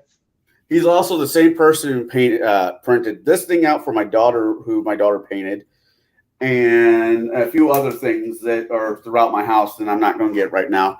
But I have to say, those 3D printing, if you have a buddy who has a 3D printer and is willing to work with you financially or just do it for free because he likes fucking with the shit, I think it's really cool. I think the 3D printing is really going to change the miniature world for a lot of us. As long as they're not resin, I'm right there with you. I'm actually having. Do any of you guys play Traveler? No, I'm not. Not yet, but as much as it's been talked about, I need to find a table. Okay. Well, there's a spaceship miniature that was recently 3D printed with a Kickstarter, and a buddy of mine went in on it. And Grim, if he's still in there, I still want to send you some money to print me up one of those when you get the chance. I kid you not, it's a spaceship that's about this big. It's about the size of the old Millennium Falcon when we were kids for your action figures, except it's for your 28 millimeter figures. And it's absolutely gorgeous. Now, I have a guy that I go to on Tuesdays. His name is Larry. He's an older gentleman. He used to go game over at a local game shop in Washington that's no longer there. His basement is full of figs that he's painted. And I joked with him last night that most of his figs are like old lead ones that he's painted. And he keeps joking around when he dies, he's just going to be buried with everything. And I'm like, well, and he said this, I'm like, well, give it a couple hundred years, and where your house, wherever you're buried, somebody with a metal detector is going to go see where the ruins are and just see a great big bubble of lead where you. No, actually, no. Lead rots. Oh, I was. Lead. I think I knew. I was being sarcastic though when I said that. But Unfortunately, you'll find nothing. It's kind of depressing because some great miniatures back in the day were all made with lead, and unfortunately, they're going to disintegrate, and no one will ever know they existed. now, not on this one, but on a different chat, I joked around with you and your son about making a chess set Mhm. using D&D figs, and I will be that asshole, and I'm sorry, Bruce. I like the Reaper, but at my local game shop, I don't like buying things off the internet when I have a game shop. I like to support local businesses. Good for Okay, you. so have the game store order off of Alliance's website or Chessex. Yeah, I'll have to or talk. I'll have to whatever it talk is. to the guy. You know who I'm talking about, though. He'll Yeah. do it. Yeah. Anyway, so my next big purchase is I'm doing a druid set. My first for the chess set, my first one is going to be druids, and I'm just buying a bunch of animals, like two of each, except for the pawns. I'm still trying to figure out what the pawns are going to be. I would find like one animal for one side and another animal for the other. Oh no, it's going to be like druids versus wizards or fighters. Oh, okay, versus, okay, okay, okay. I thought you meant competing druid. Oh, but yeah, why not? I'll do all fuzzy bears and elk, wolves and stuff like that, and now the other side will be spiders and the darker side of Animal Planet. But this was from 4E. I don't know. It was one with 4E board game that I primed and I made look like a polar bear. Nice. And my daughter's like, you should do it. This is my daughter's idea. Your chess set should be, use this one and use dryads as the castles and use this for the rooks and use these for that. I'm like, I can do that. So I would make little mushroom houses for the rooks. that'd be cool. What's your guys' idea of having paint party for your gamer, for your group of gamers that like to paint figs? Have That's a a night. fantastic idea. What? That's a fantastic idea. We used to actually do that way back in the Middle Ages. When I was a kid, we would, we'd carve them out of stone, and then we bring them to the table and use, plant juice and stuff like that to color them. No, it's actually, I think it's still done in some circles where everybody, comes to someone's house, brings their stuff, get a ton of newspaper, cover the table, and make a night of it. And I think that's absolutely a wonderful idea, especially if you've got a lot of newbies who want to, learn how to, paint their own figs. And if you've got someone who's more or less an old hand, or at least, knows what they're doing and can fake it, and bring some people in and, just make a night of it, maybe have some good music or a movie that everybody's seen a million times in the background, or just shoot the shit for a night of just painting. I hope you can get that going, and anybody else who's interested in it. That's another way, especially to go along with what we've been talking about, bringing people into the hobby. Maybe there's people who are interested in the painting but not interested in the gaming, but sitting around a bunch of people who game and paint at the same time, or who want to, or whatever. Maybe that night just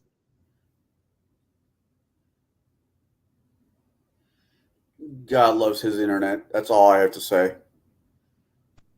did you guys hear any of that? Very little of it. No.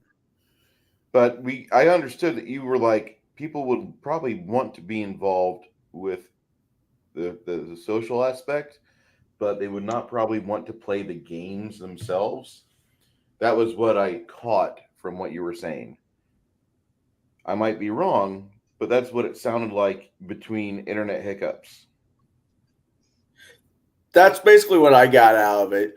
bring people to the table that might not be interested in gaming, but you can still have a social gathering where you guys are all hanging out and doing something that you guys enjoy. Mm-hmm. Yeah, Yeah, I basically. agree. And like I said, talk about games of the past, so that the new painters or new people there, really get to see the enthusiasm and the love and the happiness that these combined activities can bring. Especially now that COVID's kind of going away, bring people over to the house, and nobody has to wear a mask, and you can rub elbows and trade paint colors, and all that, just old fashioned wholesome game night sort of activity to people who probably haven't seen each other in a while. Oh yeah. I mean, like I said earlier with my aunt, she was never into gaming. Granted, my aunt would play chess or Monopoly or Battleship, board games with me, but she would have dinner parties at least twice a month where her and a group of her friends, her and my uncle's friends would get together and everybody bring over a dish and it'd be a great time. So that's another great way to yeah, definitely a potluck, and then paint. That sounds like a blast, provided everybody's a good cook. Now, I'm a horrible cook. Don't eat my food. We'll leave it to Bruce. Hey, Um, you know what? That reminds me. I keep saying this, but one of these days, man, we're all gonna do that. I don't know where. Hopefully, it'll be in Texas, but we will all get to have a game night in actual person. If I gotta I, fly your ass out there. I was yeah, I won't do Greyhound again. Fuck that noise. Uh Actually, I want to thank you, Bruce, really quick though on something. I was gaming last night and we're doing ships. Somewhat of a World War II type fight battle simulator type. And I'm like, I joked and said, well, my ship is a whatever, Texas, and the combatants on the other side was a little bit out of range. I'm like, well, I want to flood the bottom part of my ship so I can lean back to get a better arch. Yeah. And like, you can't do that. I'm like, well, technically they did. And then they're like, what are you talking about? So Bruce shared this video about the was it the USS Texas? Texas, the fat electrician. Yeah, where they basically did a gangster lean backwards to get a better arch. Hold on, let me find it. Are we sharing with? Yeah, I will be sharing with it here in just a second. But if it wasn't for Bruce showing me this video, I would have never thought about why I was gaming last night. It's amazing what we as a community will learn from each other. I guess that's what I'm getting with this. Sure. I mean, I've seen a lot of your. I've actually took a whole day and watched a lot of your crafting videos. Mine. Yeah. And Really? you have me at awe. Let me It really, it's not that hard. It's say when. Go for it. You ready? Here we go. Absolutely. Gangster battleship of all time. Ladies and gentlemen, the USS Texas, predating both world wars, being built in 1914, is commonly referred to as the last dreadnought. But it's not technically a dreadnought. It belongs to the American New York class of battleships, which were commonly referred to as super dreadnoughts, which are basically just dreadnoughts that were made in 12s. And you're never going to believe this, but they were better than all the ones made with the metric system. What made them the best? Well, they had the largest guns ever put on a boat before at that point in time. Those being the Mark I, a turret with 2 barrels capable of launching 14-inch shells that weighed nearly 1,600 pounds apiece. The USS Texas had 5 of them, 2 in the front and 3 in the back. It was like a Freedom sedan.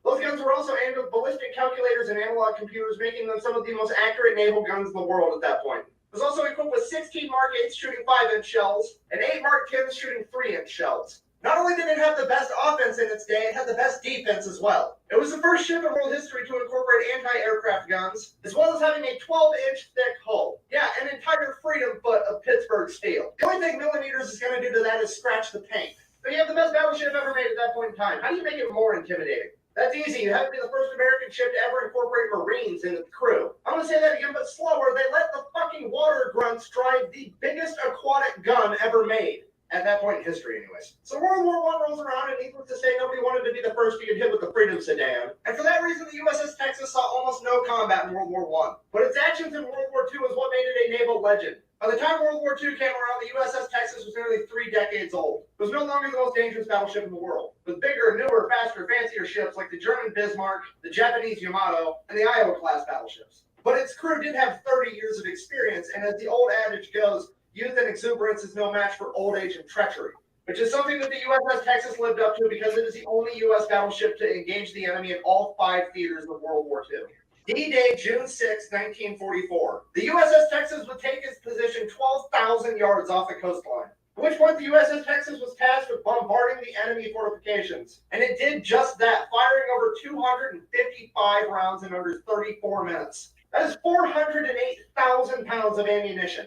Let's put that into perspective. Your average ball bow weighs about 4,000 pounds. Meaning that the Texas was shooting the enemy with about 3 spicy ball bows a minute for half an hour straight. I'm trying to tell you that the Grim Yeater over here bitch slapped the enemy's coastline with an entire car dealership in the amount of time it takes you to watch a TV show. The Grim Yeater would continue to airmail spicy ball bows to the enemy until June 11th, when it ran out of ammo. Would then sail to the rear detachment off the coast of France to pick up more ammunition, and then sail back to continue engaging the enemy. By the time it had returned to the beach at Normandy, the Allied troops had driven the enemy so far back that its guns could no longer reach. So it advanced from 12,000 yards to 3,000 yards, the closest they could possibly get without beaching the ship. It is at that point in time the USS Texas said, "Hold my beer," and flooded all of its blister tanks on the starboard side, tilting the entire boat, changing the angle of the guns, allowing them to reach further inland. They gangster leaned a 32,000-ton warship so they could continue to engage the enemy. This might be the most grunterific moment in world history. Can you imagine playing the board game Battleship and whoever you're playing says, "I've sunk my own battleship, prepare to die," and then you get hit with a fucking car? I know I talk about this a lot, but this is a great example of the type of shit that goes on when you hit the dock or the opposite. It's not necessarily a war crime, but Geneva didn't necessarily know that shit was even a fucking option. The USS Texas would then go on to engage the Japanese Empire at Okinawa and Iwo Jima. After World War II, it would retire and start the Americans' proud tradition of having their best battleships become floating museums. Unlike all the other best battleships in the world who have a proud tradition of becoming tetanus-infested fish habitats, like the Japanese Yamato, delicately placed here by the USA, and the German Bismarck, delicately placed here by the USB, also known as Great Britain. If you don't know, the Bismarck and the Yamato are the 2 battleships that people like to argue are better than the Iowa-class battleships. Given the fact that all the Iowa-class battleships are floating museums that you can see anytime you'd like, and you need scuba gear to see these, it raises the question, what are they better at besides being shitty submarines? Information on the most gangster battleships, you can donate, buy memorabilia, or even buy a piece of the ship itself to help preserve this naval legend. Thanks for watching. I hope you enjoyed it. We have 4 new shirt designs and sticker designs available at my website. Links for that should be in my bio or the video description, or you can go to bunkerbranding.com and look up the Fat Electrician. Until next time, thank you for your service. Quack bang out. That was awesome. I love that guy. I look forward to his videos way too much.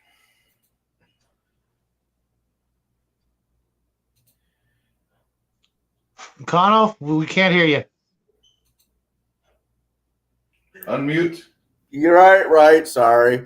But because Bruce pointed out that video to me in one of his Saturday games, it gave me the same ideas. Like, is this plausible? Hey, Mr. DM, I have a thought. And he's like, can this be done? I'm like, technically it has. And as soon as he gave me the green light, I took some point damage to the ship. I'm not going to say that I didn't. I did, but it worked well for me. And that, my friends, is what they're afraid of. It's okay to think out of the box, people. They say, there was a comment that was made in somebody's chat that you can only color in the lines. And D&D, if you're playing D&D, you need to stay in these lines. If you're playing any RPG, you need to stay in these lines. I disagree wholeheartedly. If the rules let me say I can do it, and I get the green light from the DM, There shouldn't be anything out there to stop me from doing it. Even if that is putting force beads on blunted arrows that fucks up the DM's game. Nice. That not a lot of DMs will let me do anymore once they realize what I was The doing. only problem I have with that statement is fucks up the DM's game. He made his game greater. He made it better. He's not there to well, I mean, maybe some DMs are out there to tell a story, but you made his game better, if not great, because it's living on in infamy. It's being remembered fondly because it happened, as opposed to being forgotten. Right. Bruce, were you the one who let me put pros of fireball on blunted arrow? I remember it was either you or somebody else. Someone. Sorry about that. Yeah, I think you were the person that did that. No, it was my idea. I just remember going round and round about Robert about it. He's like, the moment it touches the arrow, it should break. I'm like, no. By the ruling, it says the moment it breaks, makes contact with something, it breaks.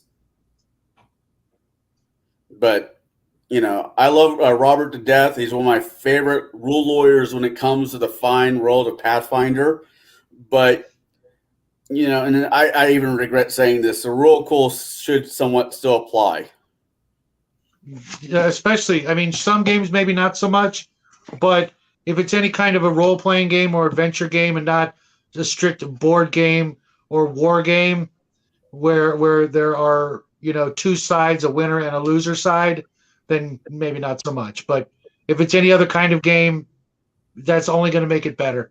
Here you are talking about, old game memories that had something, memorable not happened, you would have, buried it with all of the less memorable gaming experiences you had. And I can't tell you how many wonderful gaming memories I have that, when that day comes and I get Alzheimer's, I better not lose certain memories because there's a lot of good gaming memories in that list. Just to add on to this, if it wasn't for gaming in the community that we live in, this would not be a thing. Table breakers would not be a thing. And I would not have the opportunity to talk to the chat.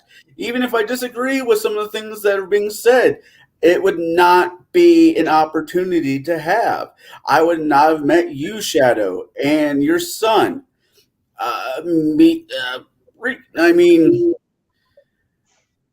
There's just a lot of these scenarios that would not happen if the gaming world did not exist. Mm-hmm. We're really lucky to be alive in these times where these kinds of conversations and experiences are free flowing, where we can we can not just share but enjoy the hell out of something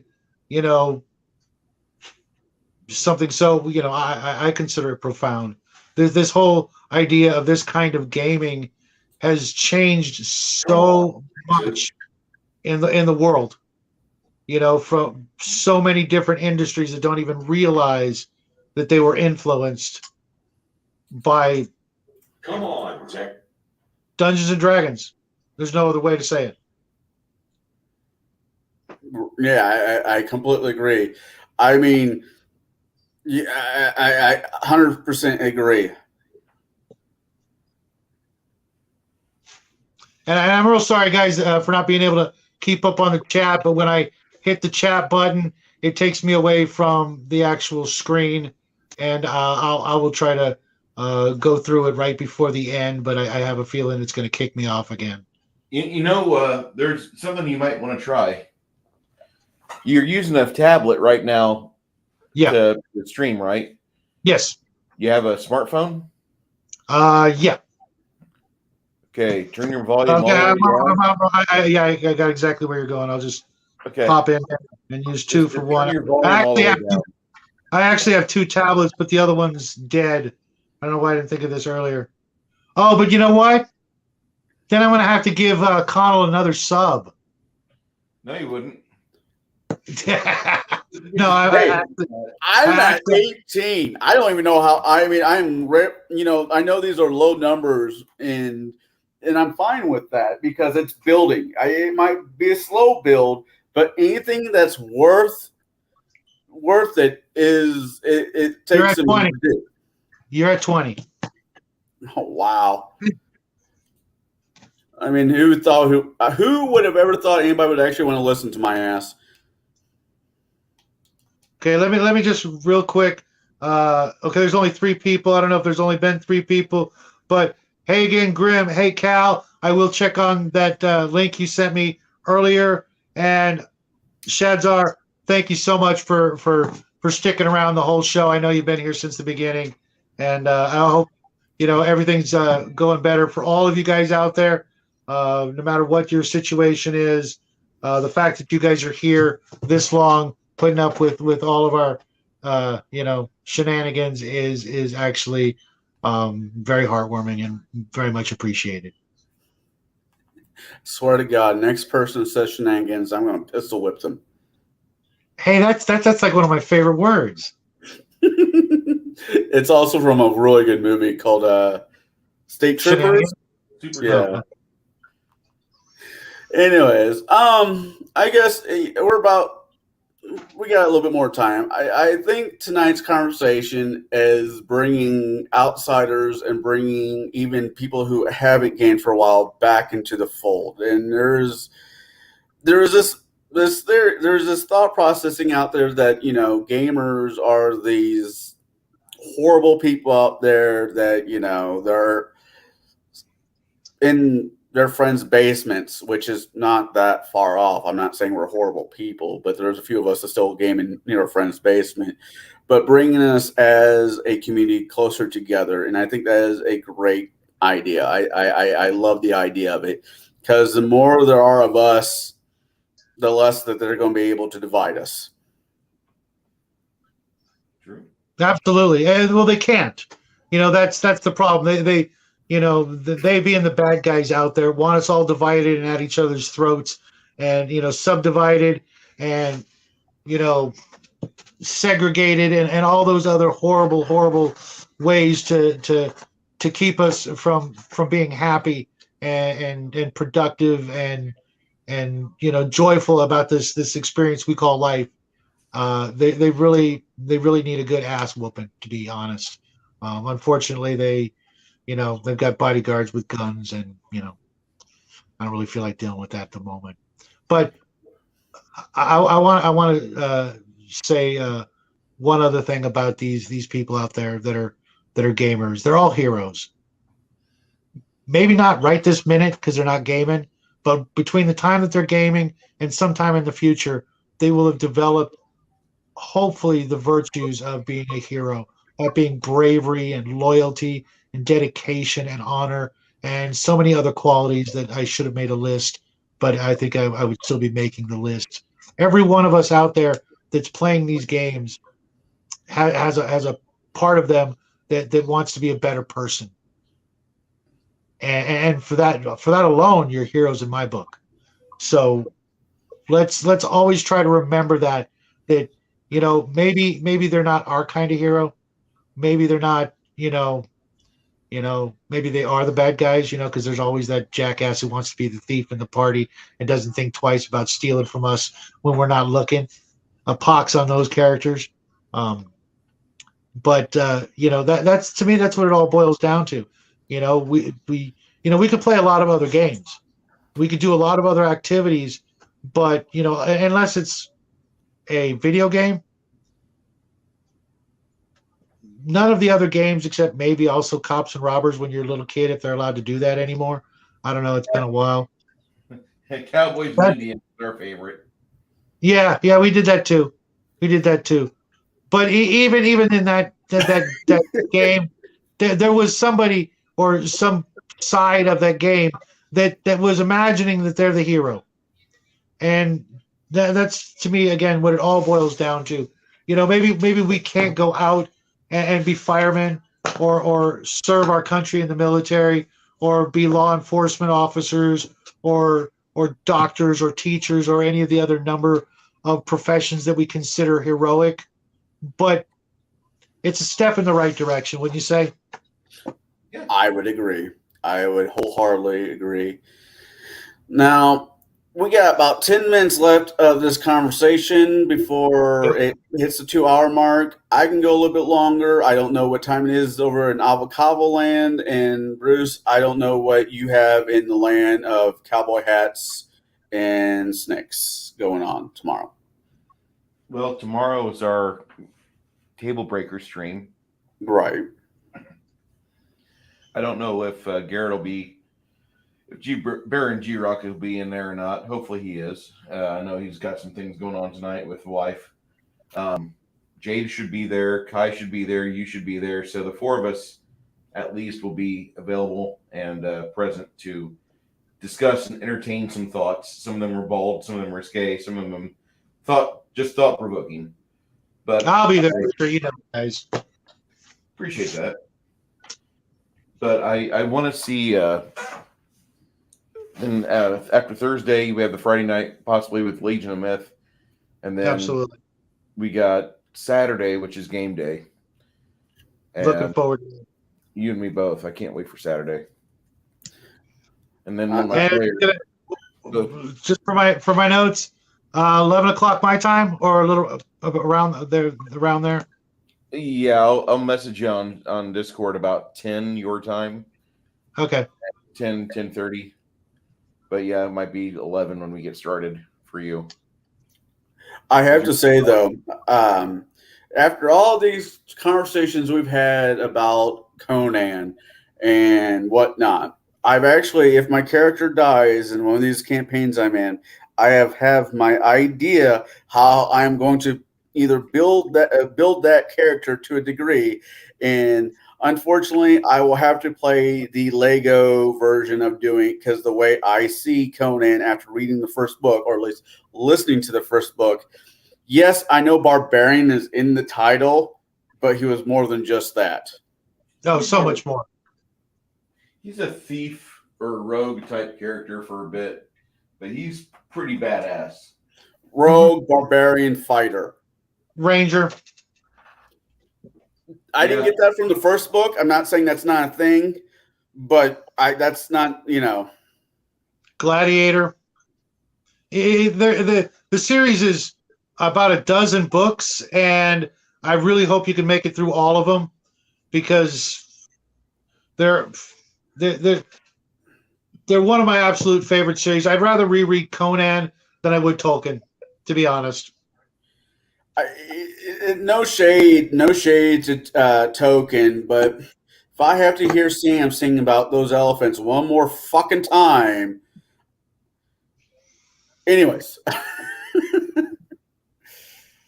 Oh, by the way, for those in the Peoria area, I don't know if you know this, but our local zoo has an elephant. They've never had an elephant before until this past 2 years. So that's kind of cool. I think I took my kid to the zoo. I'm one of those dads. I think zoos and museums are very important places to take kids. Absolutely, absolutely. And if your kid doesn't enjoy the zoo, there's something wrong with them. I can understand why she gets bored at museums. I understand. But with that being said, does anybody have any last thoughts about tonight's conversation other than what's already been said and, well, we said? I'll say something. I would like to see people, myself included, not come to the table looking for conflict. This is a hobby. This is a hobby that's built around a few games that made it really big and made a really big splash before I was a thinking man. I was a kid. I wasn't even born yet when this was in the infancy of chainmail. So when I say that, I do want to have a conversation with people and really just kind of get into the weeds with them and wonder why they feel that the people that made this hobby what it is today, why we are such a problem. I want to know. I mean, I feel that there's a conversation that needs to be had. And by them just controlling narratives and by them just controlling websites and Twitter being the collective of cunts that is, no matter who owns it, Mm. those blue-haired, fat fucking fact checkers are still in employed there. They're still doing their job, which is not much at all, and they're complaining about the guy that owns the show now, but they still have their job. Okay, they haven't been replaced.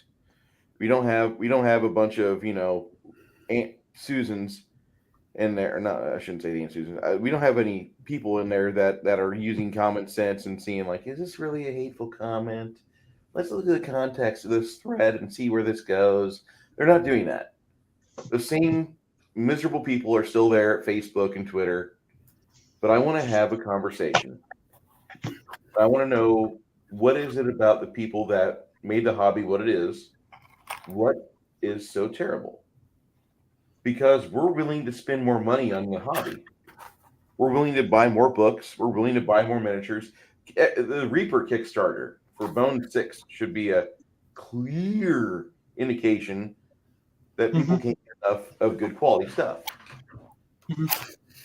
So you should, and you being operative word, anybody listening to this, no matter what side you're on, if you find a variance with somebody, why do you have a variance? Is it because of how you're raised?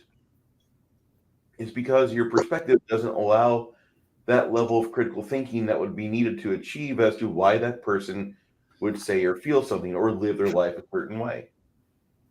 Most, I'm going to broad brush now, most conservatives don't really care what happens outside their yard.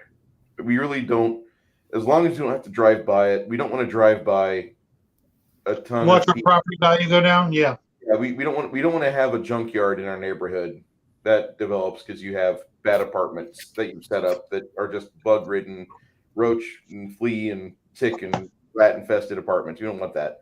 But most of us don't really care about the next guy. We assume that they've been given a shake at life and they can stand or fall on their merits.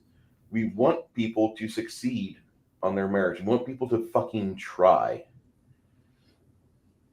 We're not going to go to bat for everybody that is crying for help, but you'll see people that that occasionally have trouble and you want to give them a hand and you want them to get out of their situation. And that should be your purview. You shouldn't want to see your fellow man go through, hell and high water just to get the basic things. Exactly.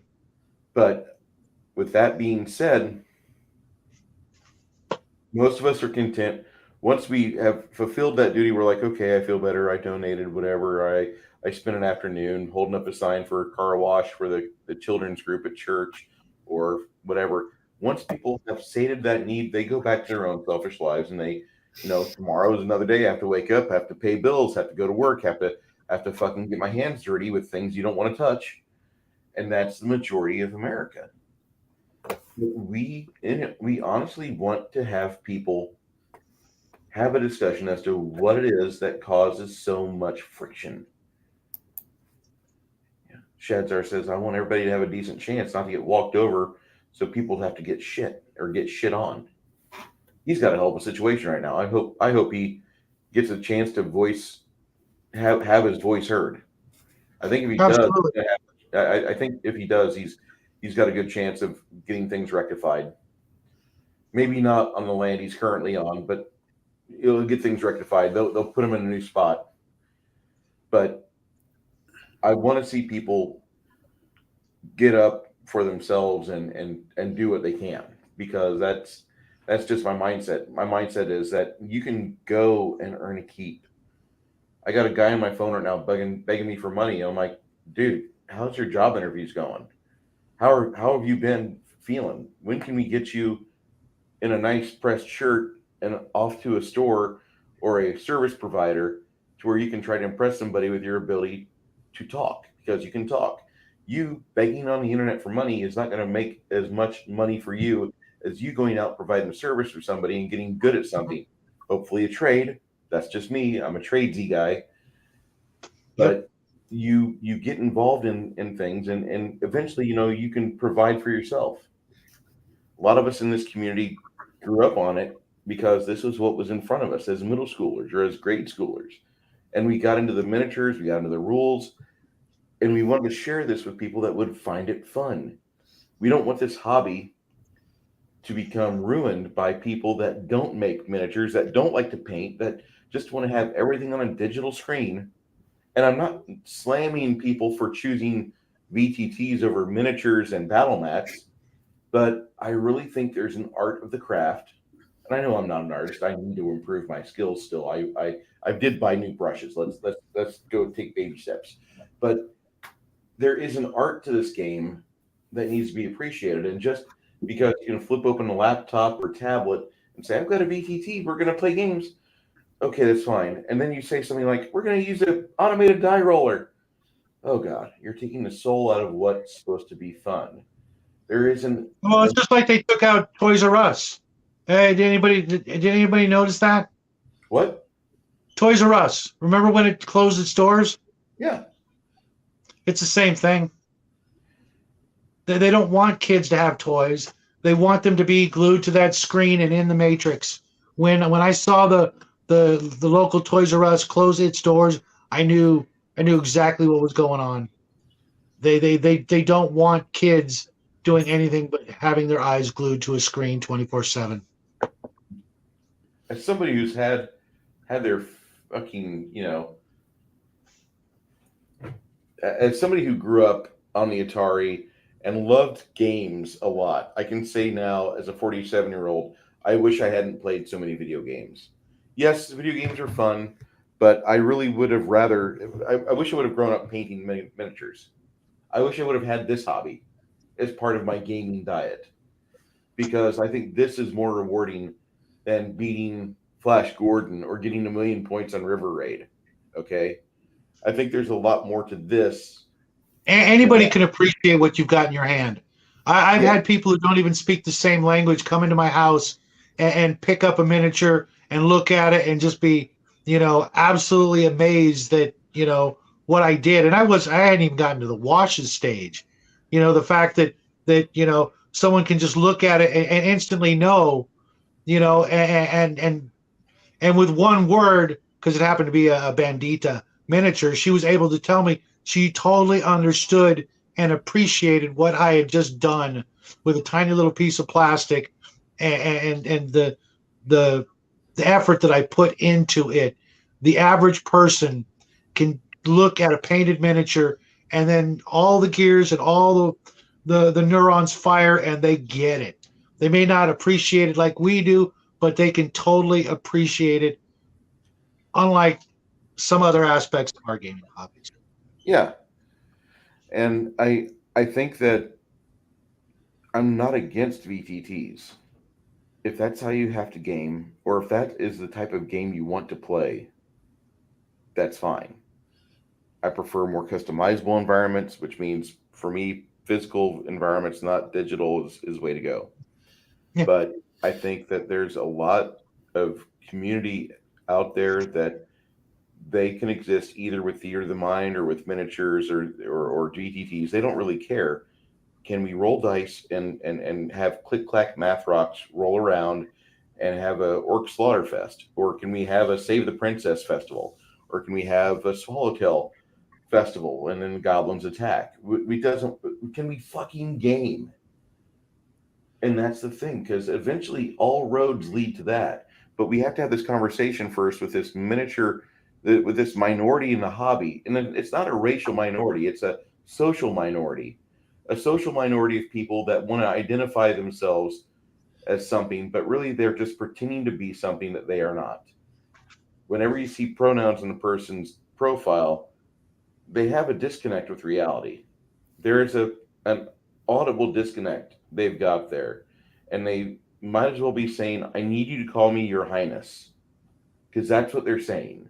I need you to have speech. And I, for one, am not doing it. No. And if it becomes illegal and I go to jail for it, I'm okay with that. I don't really want to go to jail. I've been to jail once. I'm good. Yeah. I get that, but I'm, I also, I want to keep my honor intact, and I, I don't view this world as the end all be all to No. existence. And, This world isn't.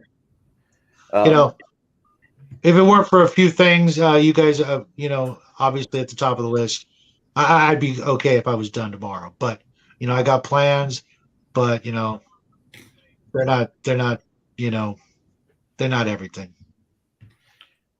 That's true. That was basically what I wanted to say. I just want to have a conversation first, because if we can get past the point where the false accusations of cis white males are always violent, or they always want to do colonization in games. If we can get past that and have that conversation. I think it's been my experience that the most, if I were to take all the gamer guys that have ever been in my game, they all just want to hook up with the princess at the end of their story, and for the greater number, whether they're willing to admit it or not, the fact that any gamer has ever tried to hit on a barmaid is all the proof we need. Hell, I've had my share of real life experience where I've tried to take the bartenders home, so I get it.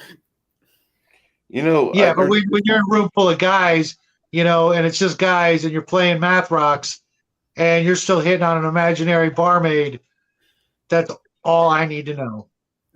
That's fair. All right. That was about everything I wanted to say there, and I do appreciate you giving us a forum to speak tonight, Connell. When we wrap this up, can we three stay in backstage for a bit, because we need to have a small training session on StreamYards for Shadow and Son. That way he can pop open this thing whenever he wants to. That's fine. It's fine, dude. Everybody's got to go through a learning process. Yeah, absolutely. As long as I can grab take a couple of minutes of not doing that after we end it. And before we end, I did write something up. I wanted to, I take notes and I write speeches, and a lot of what I've said, it was written down, but not all of it. So before we say goodnight, I just want to say one last thing, and I hope you guys, don't get offended. And if you do, well, wait till the end and you'll get more offended. Basically, if you own a 20-sided die and you know how to use it, we could be friends. If only for a few hours at the table, we can break open a bag of chips, maybe split a pizza, and share an adventure together. That's what all these games are all about. The chance to be a hero, if only for a little while. However, and there is a big however, if you wish to impose your SJW wokeism down my throat, you can take this extended olive branch and that 20-sided die and shove it where the sun don't shine. Thank you all. Good night. God bless. And play the game you love with someone you love. See you soon. Well, unfortunately, I have to follow that statement because I am the host tonight. But with that being said, remember, ladies and gentlemen, to roll your dice in the dark and fill out your character sheet with a crayon. You all have a nice night.